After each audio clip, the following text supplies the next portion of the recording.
I've always been fascinated by mirrors. I used to stare into them. Is it an alternate universe? Yeah, I've always wanted to get inside and find out. But what if I get trapped inside? I can never come home. When I was a kid, I always had to figure out how things worked. I would go to the library and learn about all kinds of subjects. Magic was a perfect medium for me. You take everything you've ever learned, all the books you've read, all your childhood experiences, and you use all those tools to make an illusion into a reality. Outside the mirror is the real world. If I can get out, I can take what I've learned with me and put together a trick that'll blow Penn and Teller away.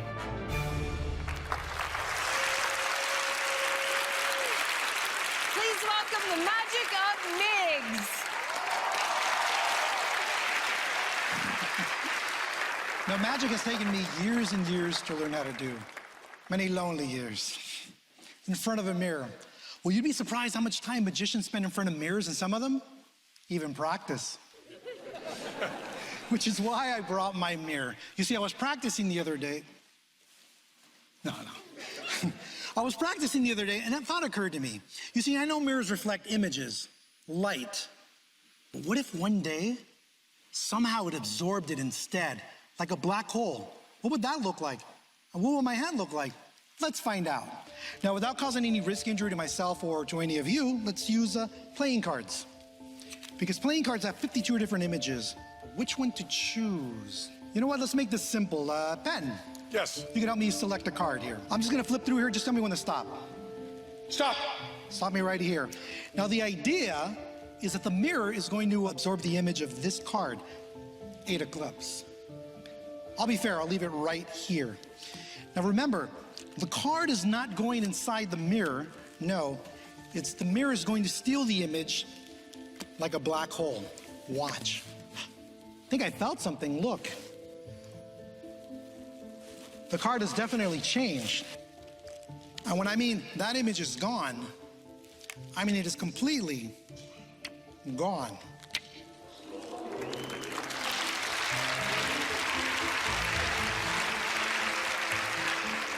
So the big question is, why can't you see that image inside the mirror? Well, you're not going to see it with your human eye, but there's something that can help you see it even if it's in another dimension. And I keep it in this dark box here, away from the light. And that's camera film. Remember camera film? All the millennials are like, what's that? Because it's all digital. But in fact, they still use camera film to capture many paranormal activity. So watch what happens when I pass a piece of film in front of a mirror that has an image stolen from another dimension. I should warn you, this will be the strangest thing you see all night. Watch. 8 of clubs.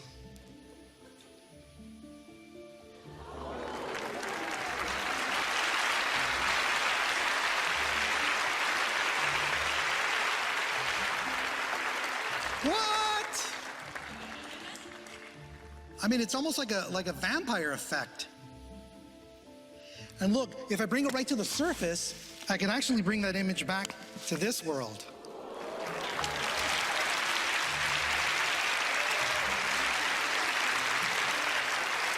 And the image is not even solid, look, it's ghostly. Because it's an essence.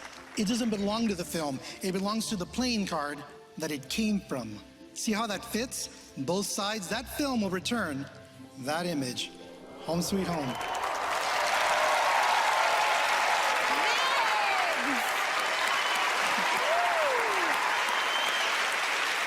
Really cool. Did you come up with that trick? Actually, I did. Funny of all places, I came up with the idea in the shower. Oh, is that where most of your ideas come to? A lot of them. I think some people sing in the shower, and that just came up. And then I went to my bathroom mirror, and I just started thinking. I started staring into it. So what do you love most about magic? You know, there's an engineering aspect. You know, before I went into magic, in high school, I thought I was going to go into engineering.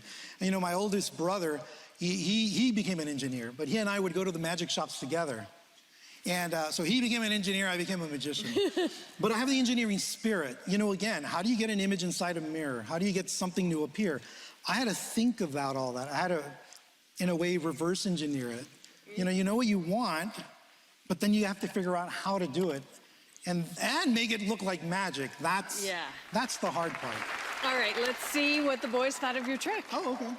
MIGZ, you know, mirrors automatically are magical. Whether you're talking about Alice in Wonderland through the looking glass, mirror, mirror on the wall, they're just magical objects. And everybody's always trying to get them into magic, and it's really hard to do.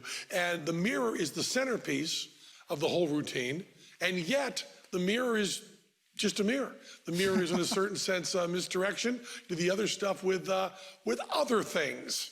But I would just say, for magic words, some people would say abracadabra.